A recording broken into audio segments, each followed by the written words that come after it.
오늘은 바리새인과 세리의 기도라고 하는 제목으로 하나님 말씀 나누도록 하겠습니다. 우리는 두말할 필요도 없이 바리새인들에 대한 좋지 못한 선입견을 갖고 있습니다. 사람이 어떤 사람에 대해서 선입견을 갖는다는 것은 그다지 좋은 것은 아닙니다. 그러나 바리새인들에 대해서는 어쩔 수 없이 저와 여러분들이 선입견을 가질 수밖에는 없습니다. 왜냐하면 그들은 신앙이 좋다는 이유로 하나님이 싫어하시는 짓을 너무나도 많이 행했기 때문입니다. 사실 그들의 신앙이 좋다는 것도 어디까지나 그들 스스로가 내가 신앙이 좋다라고 생각했다는 것이지 하나님이 그들의 신앙을 좋다고 인정해 주신 것은 아니었습니다.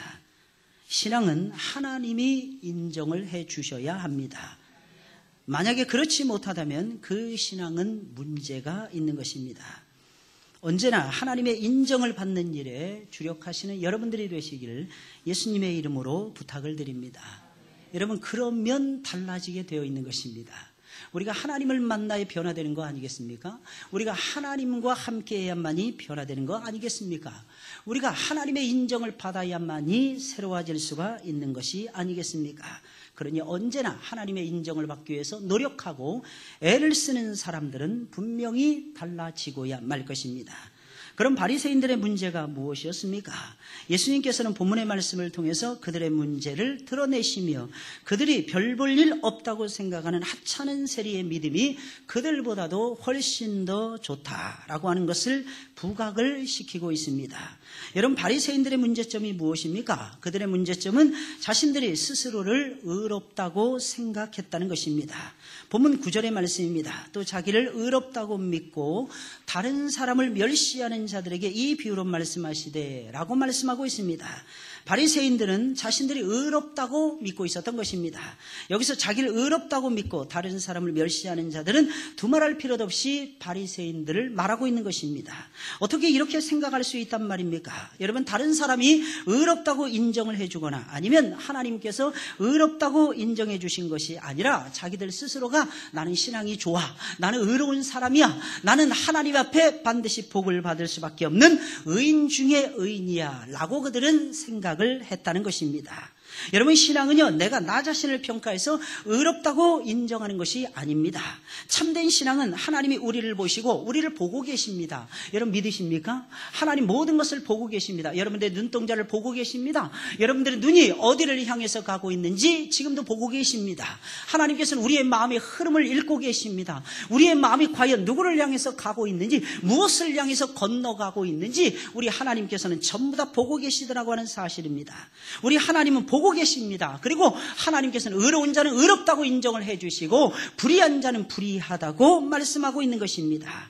여러분, 그런데 하나님께서는 우리를 의롭다라고 인정해 주십니다. 왜냐하면 우리는 아무리 생각해도 의로운 구석을 찾아볼 수 없는 완벽한 죄인들이기 때문이라는 것입니다. 우리는 말하는 것이 죄인이라는 것입니다. 말을 들어보면 그 사람의 됨담이를 아주 쉽게 알 수가 있는 것입니다. 행동하는 것이 의롭지 못합니다. 말하는 것이 죄인처럼 보입니다. 그리고 행동하는 것이 역시 죄인이라는 것입니다. 생각하는 것조차도 저와 여러분들은 의롭지가 못하더라는 것입니다. 그렇다고 해서 저와 여러분들이 성격이 좋은 것도 아니더라는 것입니다. 여러분, 다시 말씀드리면 생긴 것도 별로인데 마음 씀씀이조차도 형편없는 사람들이 바로 저와 여러분들이라는 사실입니다. 옆에 사람 한번 쳐다보시길 바랍니다. 예쁘십니까? 아름다우십니까? 아주 멋지게 생기셨습니까? 그렇게 보인다면 눈에 시력에 문제가 있는 것입니다. 아무리 봐도 아름답지 못하더라는 것입니다. 아무리 봐도 멋지지 못하더라는 것입니다. 그런데 우리는 우리 자신들을 그렇게 생각할 때가 얼마나 많이 있는지 몰라요. 쉽게 말씀드리면 내 얼굴이 어떻게 생겼는지 잘 모르는 거야. 그리고 남의 얼굴 탓하고 있는 것입니다. 쉽게 말씀드리면 옥동자가 얘기했죠. 얼굴도 못생긴 뭐 하는 것들이 뭐 하더라, 이런 것들이 보이더라는 것입니다. 여러분, 그렇게 여러분들 살지 마시고, 그래서 개그 프로그램이라든지 이런 걸 봐야만이 은혜를 받는 것 같습니다. 우리는. 왜냐하면 우리 모습들이 보여지냐, 내 모습이 보여지더라는 거예요. 저는 연예인들 중에서 개그맨들을 제일로 좋아합니다. 이유가 무엇이냐? 첫째, 진솔하기 때문입니다. 둘째, 꾸밈이 없어요. 속이는 것이 없습니다. 물론 너무 지나치게 속이는 것 없이 다 여자들이 얘기하는 여자 연예인들은 별로 그렇게 이쁘지가 않더라고요. 여자들은 뭔가 감춰야만이 예쁜 것 같습니다. 여러분 치마도 다 드러내는 치마 입지 마시고 살랑살랑 거리는 게 이상하게 예쁘잖아요. 이상하게 보면 관심이 가더라는 것입니다. 근데 다 드러내는 반바지 입고 완전히 짧은 치마 입고 그러면요 별로 이쁘지 다 드러냈나 보다. 살이라는 게 허벅지라는 게 저렇게 생긴가 보다. 이렇게 생각하는 건 별로 이쁘지가 않더라는 거예요. 이 여자들은 뭔가를 감추어야만이 매력이 있는 거예요. 근데 남자는 좀 드러내야 되는 거예요. 남자 이 개그맨들 보면 참 드러내기를 잘하는 것 같습니다. 너무 멋있는 것 같아요. 물론 여자 연예인들도 흉내내서 잘하는 그런 분들도 있습니다. 노래 잘하는 누구누구 하시면 여러분들이 잘 아실 것입니다. 보면 볼수록 매력이 있는 그런 여자 개그맨들도 있더라는 것입니다. 아무쪼록 저는 개그맨들이 정감이 가더라고요. 아주 진솔해요. 속임이 없습니다. 꾸밈이 없습니다. 그리고 그들이 하는 개그를 짜오는 것을 보면요, 인생이 담겨져 있는 것들이 상당히 많다는 것입니다. 그래서 잘 보세요. 잘 보시면 여러분들의 모습을 여러분들 스스로가 볼 수 있을 것입니다.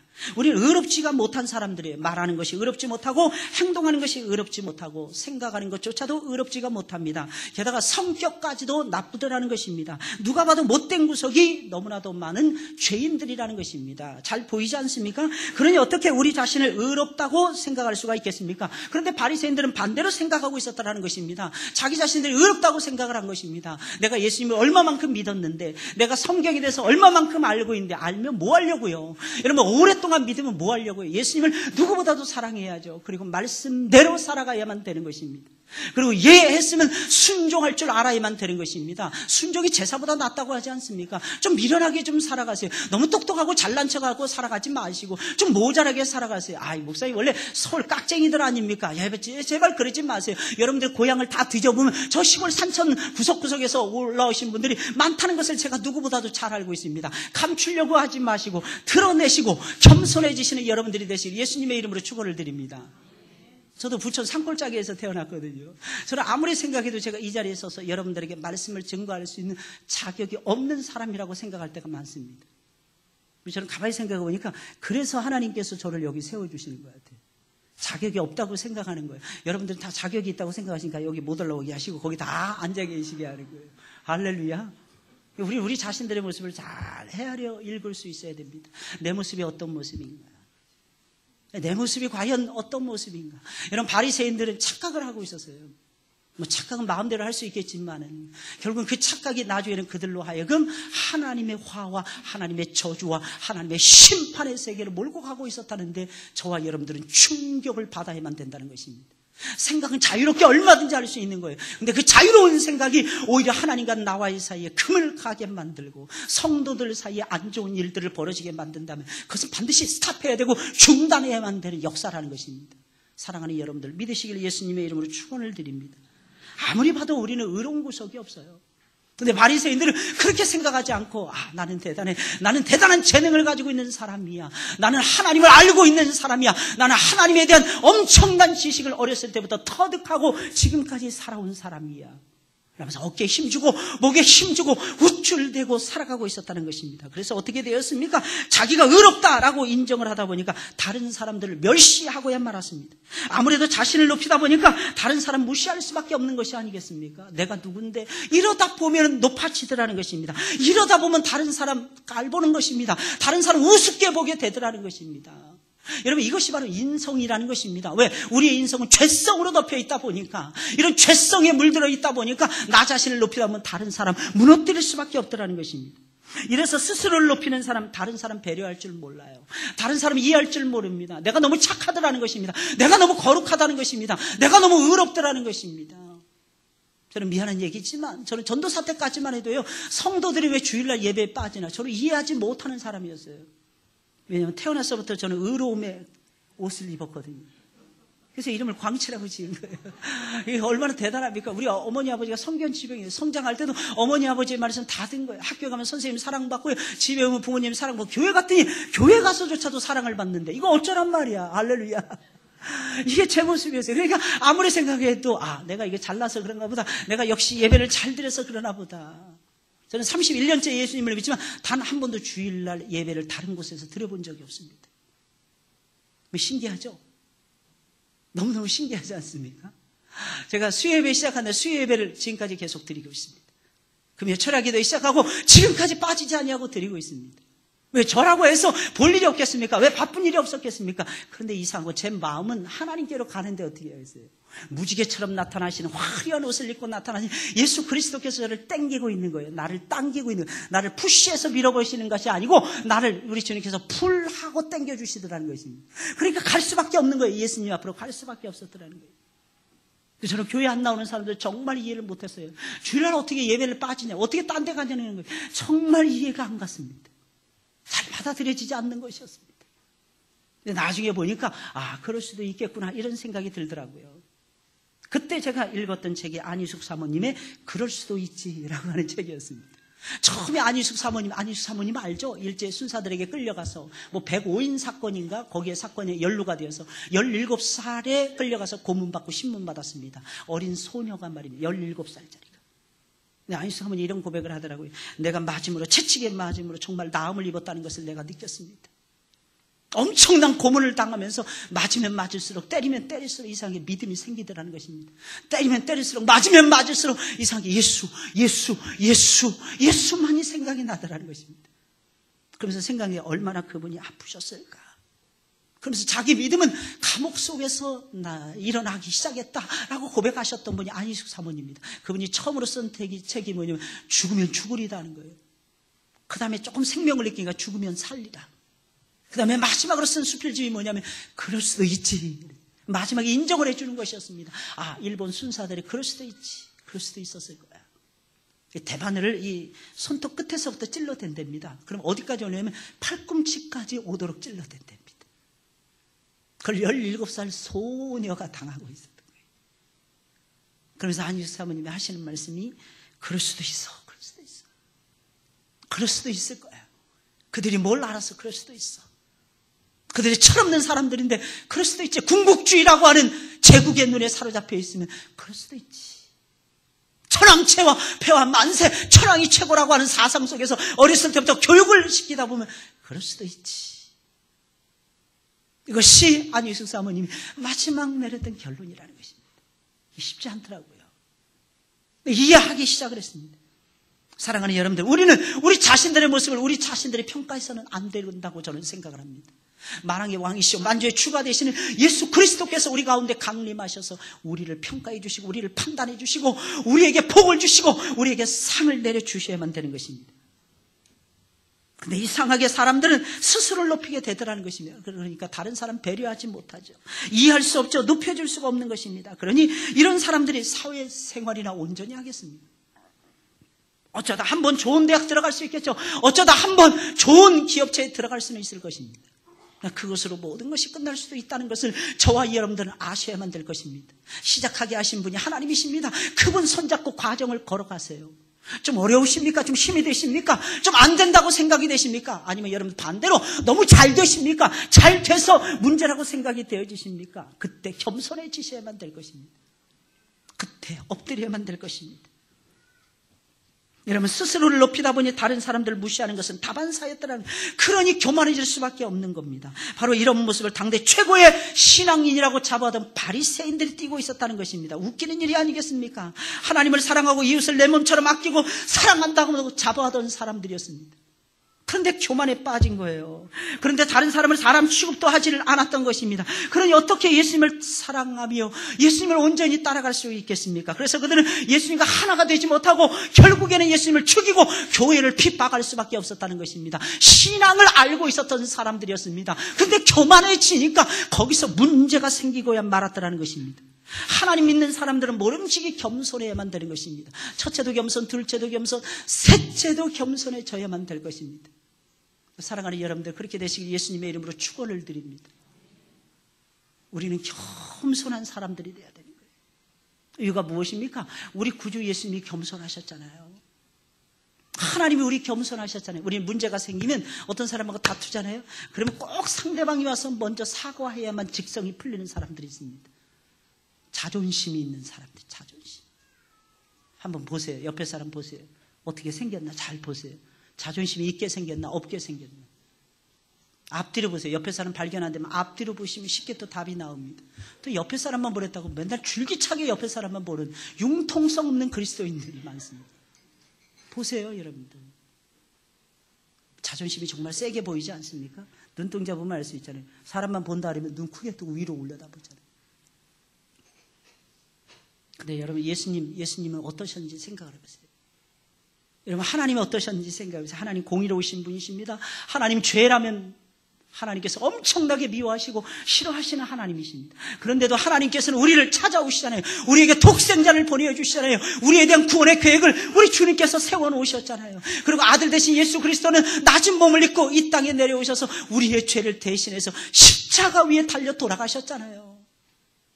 여러분 성령께서는 이름도 없이 빛도 없이 우리 가운데 오셔서 역사하시잖아요. 우리 가운데 오셔서 충동질하고 계시잖아요. 우리로 알고 예수님 사랑하라고 나도 자존심 내려놓고 너희들 사랑했다라고 우리 하나님께서도 말씀하고 계시잖아요. 사랑하는 여러분들 믿으시기를 예수님의 이름으로 축원을 드립니다. 이 사실을 깨달았던 사람이 사도 요한이었습니다. 그래서 하나님의 사랑은 먼저 하는 사랑이었고 하나님의 사랑은 아낌없이 주는 사랑이었고 하나님이 주시는 사랑은 영원한 사랑이었고 하나님이 우리에게 덮어주시는 사랑은 무한 광대한 사랑이었다고 노래할 수밖에 없었다는 것입니다. 이 사랑을 여러분 받으셨습니까? 이 사랑을 받으면서 우리는 살아가야만 되는 것입니다. 이 사랑을 받았기에 우리는 겸손해질 수밖에 없잖아요. 이 사랑을 받았기에 우리는 엎드릴 수밖에 없잖아요. 이 사랑을 받았기에 먼저 찾아갈 수밖에 없는 것이 아니겠습니까? 할렐루야. 사랑하는 여러분들, 먼저 사랑하시는 여러분들이 되시길 예수님의 이름으로 축원을 드립니다. 그런데 바리새인들은 교만했더라는 것입니다. 하나님을 먼저 믿었고 하나님을 오랫동안 믿었다면 겸손해야 되는데 그들의 교만은 하늘을 찌르고 있었다는 것입니다. 그럼 바리새인들은 어느 정도로 교만했습니까? 심지어는 기도하는 것까지도 교만했더라는 것입니다. 신기하죠? 여러분 바리새인들 얼마나 기도했을 것 같습니까? 골방에서도 기도했습니다. 교회 와서도 기도했습니다. 회당에서도 기도했습니다. 사람들이 모일 때도 기도했습니다. 안 모일 때도 기도했습니다. 특별히 시장 통해서도 기도했던 내노라는 인물들이 바리새인들이었습니다. 그런데도 불구하고 바리새인들은 겸손하지를 못했다는 것입니다. 교만이 하늘을 찌르고 있었다는 것입니다. 무엇을 의미하는 것입니까? 제가 봤을 때 그들은 예수님 못 만났다는 거예요. 예수님.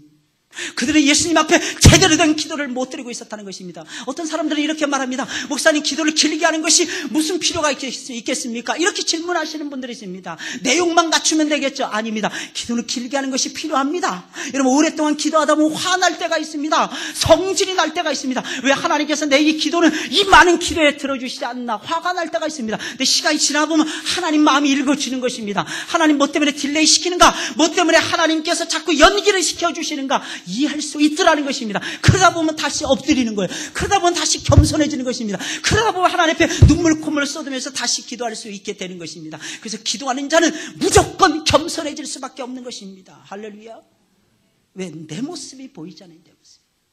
기도하면 위대하신 하나님의 모습이 보이고 거기서 멈춰지는 것이 아니라 기도로 승리했던 성현들의 모습이 보여지고 아직도 실패하고 있는 기도 속에서 실패하고 있는 나의 초라하고도 비참한 모습이 보여지는데 어찌 기도하는 사람들이 겸손하지 못하고 교만할 수가 있겠습니까? 기도를 안 했다는 거죠. 기도하는 척만 했다는 거죠. 물론 저도 기도할 때가 잘 때 많습니다. 제가 1시간 기도한다고 해서 다 1시간 동안 부르짖어 기도한다고 생각하시면 저를 잘못 봐도 크게 잘못 본 것입니다.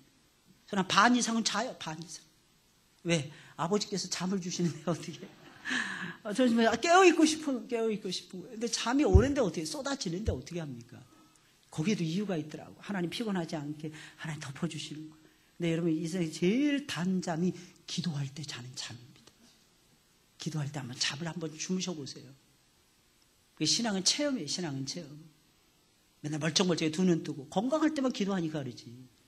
힘들고 어렵고 낙심이 되고 좌절이 되고 하나님의 영광 온데간데 없어지고 나는 비참하고 초라해지는 그러한 형국에 놓여져 있을 때에도 내 주 예수께서 살아계시다는 것을 알고 그분 앞에 나아가서 엎드려 기도해 봐야 거기서 주시는 단잠을 체험할 수가 있는 것입니다. 역시 그러고 보니까 제가 여러분들보다 훨씬 더 그죠? 신앙이 좋은 사람이죠. 그죠? 여러분 꼭 기억을 하셔야 됩니다. 이런 식의 토크가 강남 토크라 그러더라고요. 자기 자랑 한참 뭐 얘기하다가 자기 자랑 한참 하는 거예요. 이게 강남 토크랍니다. 강남 스타일의 춤도 있는데 뭐 강남 토크도 뭐 유행하지 말라는 법이 어디 있겠습니까? 여러분, 기도까지도 교만했다는 거예요. 예수님께서는 이들의 교만을 드러내기 위해서 그래서 비유 하나를 말씀하십니다. 이것이 바리새인과 세리의 기도의 비유인 것입니다. 10절의 말씀, 두 사람이 기도하러 성전에 올라가니 하나는 바리새인이요 하나는 세리라고 했습니다. 두 사람이 성전에 기도하러 올라갔습니다. 여기서 우리가 알 수 있는 대목이 있어요. 여러분, 이 사람들은 기도가 필요 없는 사람들입니다. 여러분, 이 사람들은 기도를 많이 한 사람들입니다. 이 사람들은 기도가 필요 없어도 이 세상에서 얼마든지 살아갈 수 있는 내노라 하는 인물들이었습니다. 대학자들이었습니다. 내노라는 학벌을 자랑하는 사람들이었고 가문을 자랑하는 사람들이었고 돈이 많은 사람들이었습니다. 특별히 이 사람들은 돈이 억수로 많은 사람들이었습니다. 여러분, 뭐 때문에 제일 많이 기도하십니까? 사실은 우리는 돈 달라고 창피해서 염치가 없어서 기도하지 않을 뿐이지, 사실은 나와서 하는 모든 말에 기도의 내용의 결론은 돈입니다. 하나님 돈 좀 주세요, 이겁니다. 사실은.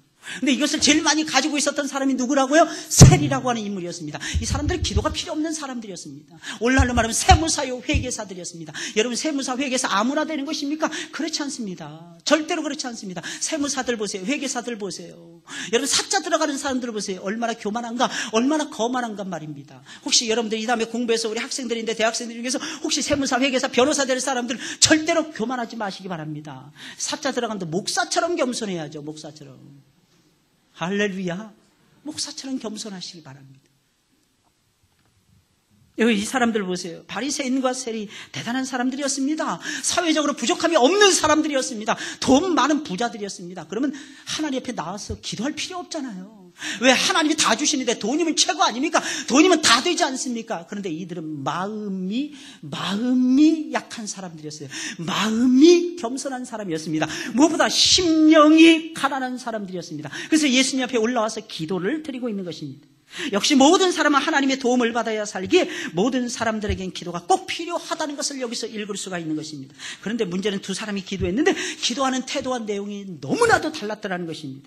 바리새인의 기도를 먼저 살펴보면 그의 기도는 설명이 필요 없을 정도로 엄청나게 교만했습니다. 11절 12절에 있는 말씀이에요. 바리새인은 서서 따로 기도하여 가로되 하나님이여, 나는 다른 사람들 곧 토색 불의 간음을 하는 자들과 같이 아니하고 이 세리와도 같이 아니함을 감사하나이다. 나는 일에 2번씩 금식하고 또 소득의 11조를 드리나이다. 이렇게 기도했습니다.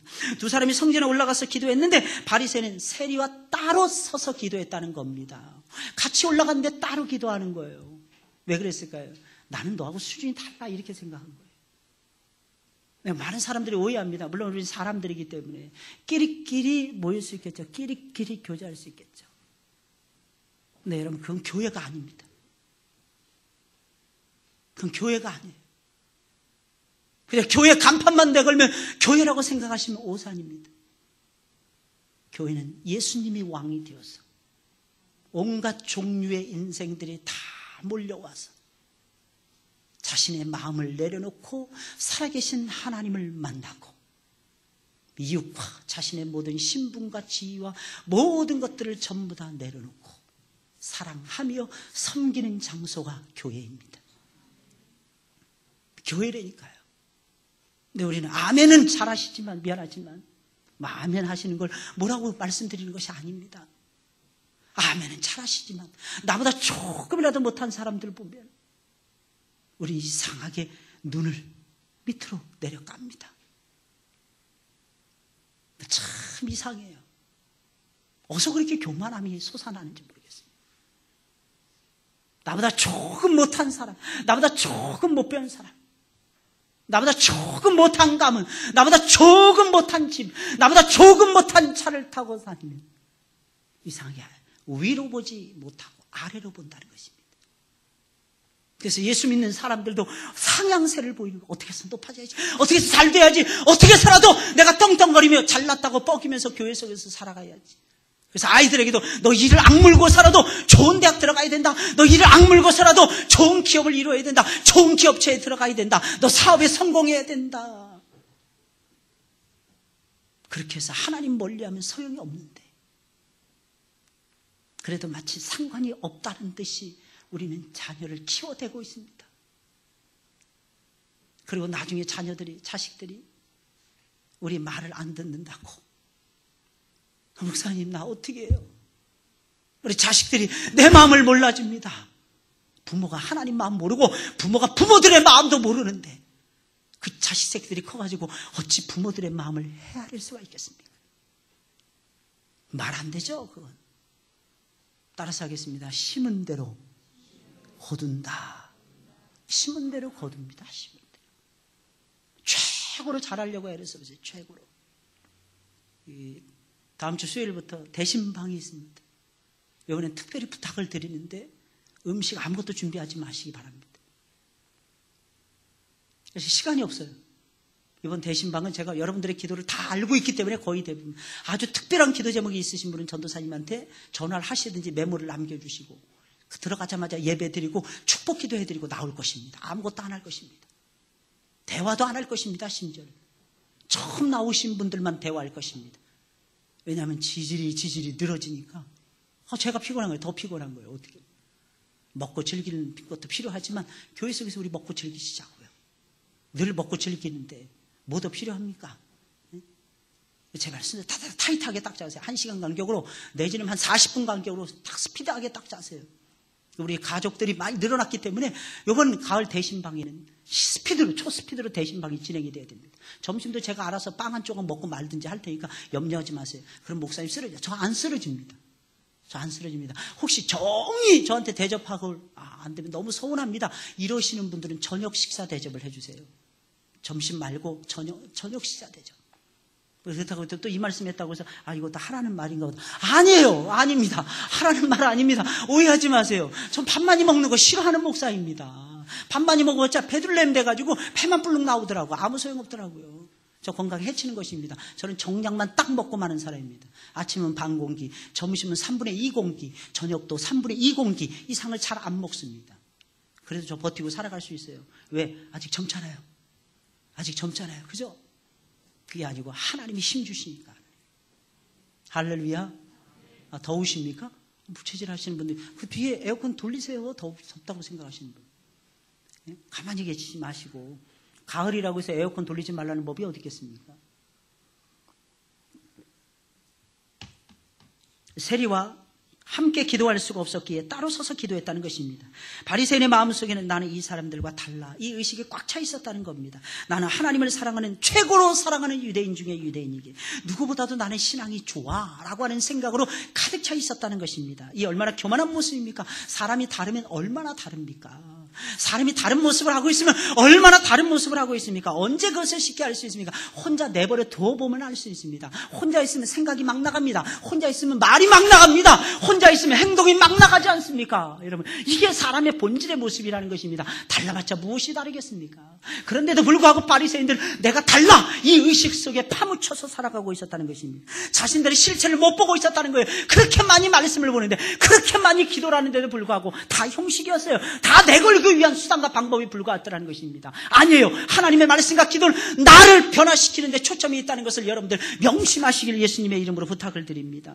변해야 돼요. 변해야 되는 것입니다. 바리새인의 기도의 내용은 더 가관이었습니다. 그는 자신이 다른 사람들과 다르다는 것을 강조를 합니다. 뭐 속에서? 기도 속에서. 태도 속에서만 그걸 강조한 것이 아니라 기도의 내용 속에서도 그렇게 흘러나오고 있었다는 것입니다. 겉으로는 감사합니다 말을 하고 있어요. 우리 봤을 때 이런 기도 우리도 드렸으면 좋겠다. 이런 기도 드리면 여러분들 큰일 납니다. 이런 기도 드리면.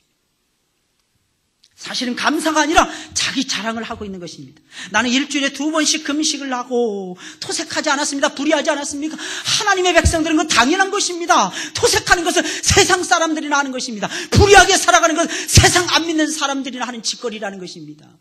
근데 우리의 수준을 감히 어디다 대고 맞추는 것입니까? 감히 세상 사람들에게 어떻게 맞춥니까? 우리는 하나님의 백성들이기 때문에 하나님께 맞춰야만 되는 것입니다. 수준 있게 살아가시는 여러분들이 되시기 예수님의 이름으로 축원을 드립니다. 일주일에 2번씩 금식을 하고 소득의 11조를 꼬박꼬박 드리나이다. 예, 대단합니다. 여러분 금식한다는 거, 여러분 기도한다는 거 얼마나 좋은 신앙입니까? 소득의 11조를 드린다. 여러분 정말로 귀한 일이라고 저는 봅니다. 그러나 문제는 그것이 자랑거리가 되어서는 안 된다는 거죠. 내가 하고 있다고 해서 다른 사람 못한다고 정죄하는 수단이 되어서도 안 된다는 거죠. 여러분 사실 우리가 그렇게 할 수 있는 거 내가 잘해서입니까? 여러분 내 의식이 깨어있어서 그런 것입니까? 내가 오랫동안 하나님 잘 믿어서 그런 것입니까? 아닙니다. 하나님이 은혜를 부어주시기 때문이에요. 내 마음속에 하나님이 들어오시는 거예요. 내 마음을 핸들링 해주시는 거예요. 나는 사실 11조 드리고 싶지 않습니다. 왜? 안 드리면 그 돈이 내 돈이 되잖아. 그 돈을 어떻게 드립니까, 여러분? 여러분 11조 떼먹으시기 바랍니다. 꼭 떼먹어보세요. 한 번쯤 해봐야 돼 그거. 어떻게 되는지 잘 보세요. 하나님은요 수단과 방법을 가리지 않고 11조 떼가십니다. 대단하신 분이야. 나 아무리 생각해도. 저는 예수님 믿기 전에 고등학교 2학년 때까지 예수님 안 믿었고 그 이후부터 예수님 믿었거든요. 그 전까지 11조 드려본 적 없었습니다. 11조 십자도 몰랐어요. 근데 신기한 거냐 하나님이 다 떼가셨더라고요. 근데 11조 드리고 나서 하나님 앞에 열심히 살으니까 하나님께서 광명한 천지를 저한테 허락해 주시더라고요. 할렐루야. 그럼 또 오해하시죠? 왜 목사님께만 하나님이 그러시냐고. 저한테만 그러지 않습니다. 하나님은 공의로우신 하나님, 공평하신 하나님이십니다. 아직 그 체험을 못하십니까? 기다리세요. 5년 동안 11조인데 그거 못하고 계십니까? 10년만 기다려보세요. 10년 동안 안 돼. 20년 기다리세요. 20년 동안 안 되십니까? 평생 기다리세요. 그 마음 가지고 하다 보면 하나님께서 여러분들에게는 복을 안 주시더라도 자손들에게는 반드시 복을 주실 것입니다. 저는 확신해요. 저는 확신합니다. 제발 본이 되시는 여러분들이 되셨으면 좋겠습니다. 우리가 자랑할 것이 무엇입니까? 하나님께서 그렇게 하신 것인데 혹시 지금 옛날보다 신앙생활 더 열심히 한다고 여러분 자부하시는 분들이 계십니까? 오늘부로 그런 생각 접으세요. 그렇게 신앙생활하는 것은 내 공로가 아니라 하나님의 공로인 것입니다. 어떻게 우리와 같은 죄인들이 그렇게 아름다운 신앙생활을 할 수 있겠습니까? 우리와 같이 식탐이 많은 사람들이 어떻게 금식을 합니까? 우리와 같이 돈에 대한 욕심이 아주 많은 사람들이 어떻게 하나님 앞에 11조를 딱 대고 건축원금, 감사임금, 여러분 저와 여러분들의 미자립교회 후원금을 하나님 앞에 올려드릴 수가 있겠습니까? 그것은 하나님의 전적인 역사라고 볼 수 있는 것입니다. 하나님이 내 안에 들어오셔서 감동을 주시기 때문에 내가 할 수밖에 없더라는 것입니다. 그럼 세리는 어떻게 기도했습니까? 세리는 하나님 앞에 가까이 가지도 못하고 멀리 서서 감히 눈을 들어 하늘을 우러러보지도 못하고 가슴을 치면서 겸손하게 기도를 드렸습니다. 오늘 본문 13절의 말씀이에요. 우리 다 같이 읽어볼까요? 시작.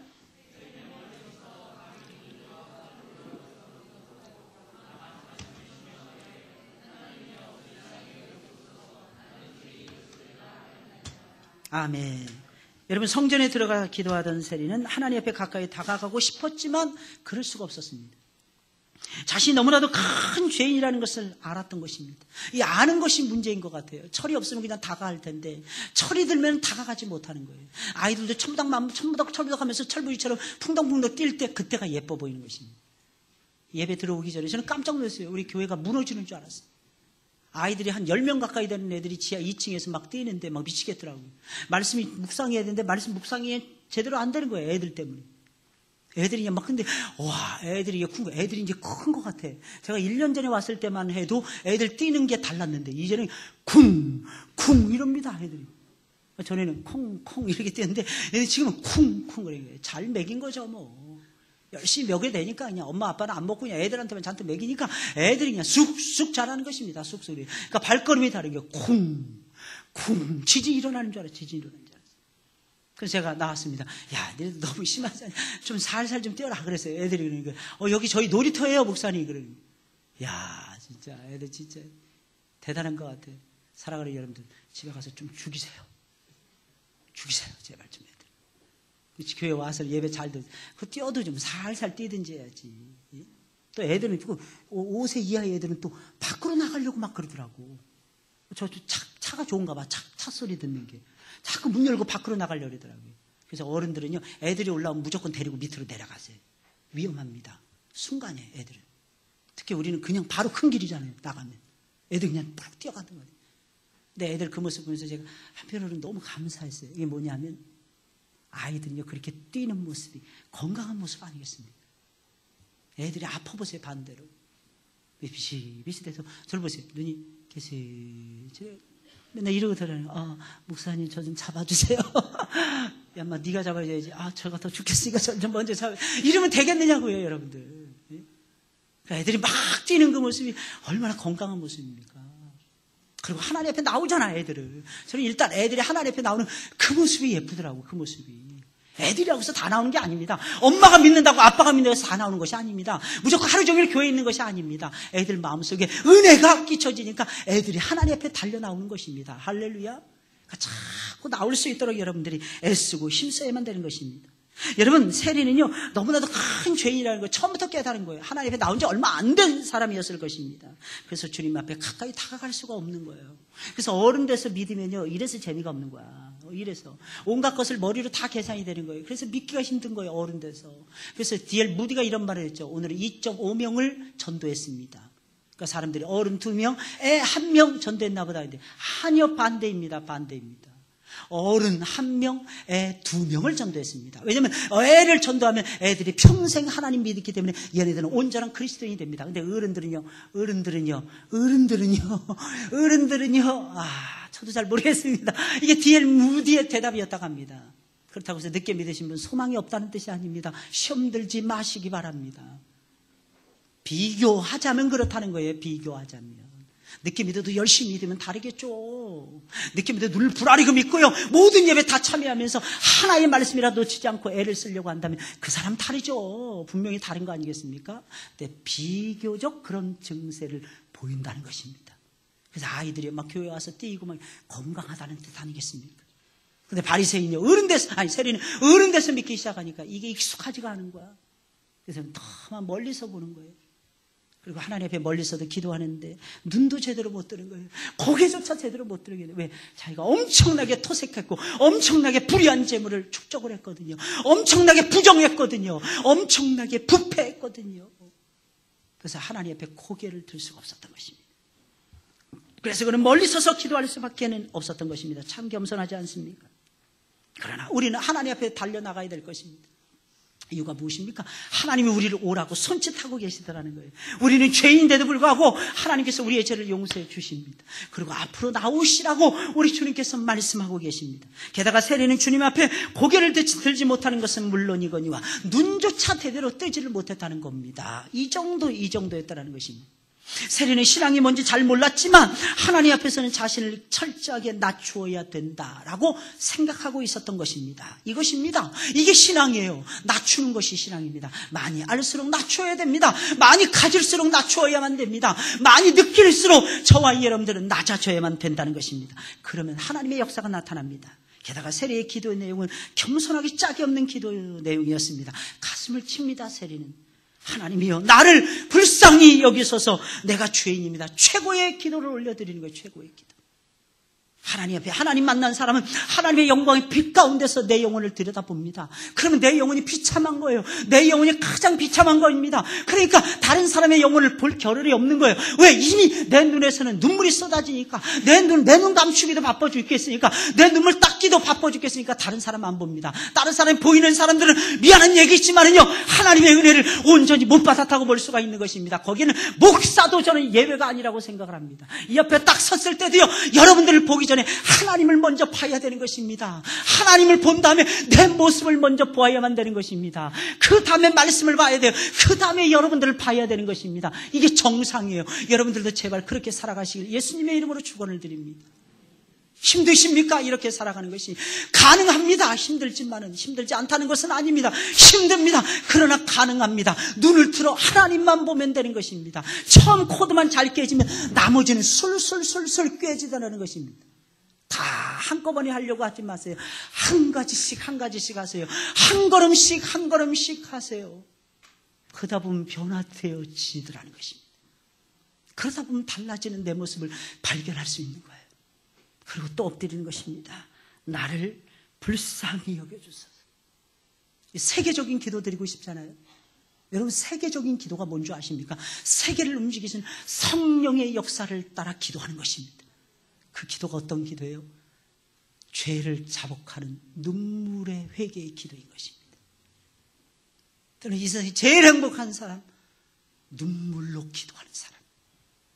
자기 죄를 고스란히 내려놓고 하나님 앞에 울먹이며 죄인을 용서해 달라고 기도하는 기도. 저는 그 기도가 세계적인 기도라고 생각합니다. 네, 우리가 또 세계잖아요. 우리가 온 세계가 하나님이 만들어가시고 엮어가시는 세계 아닙니까?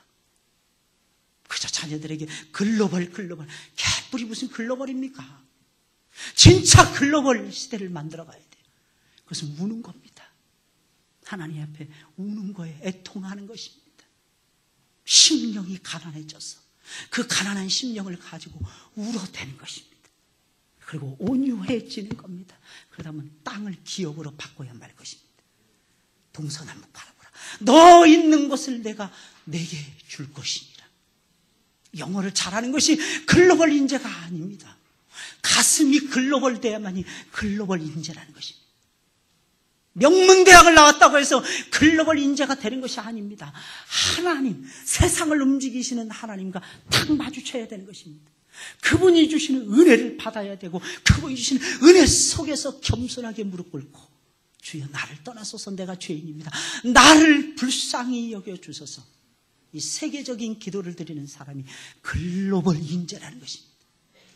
사랑하는 여러분들 믿으시기를 예수님의 이름으로 축원을 드립니다. 결국 인정받았잖아요.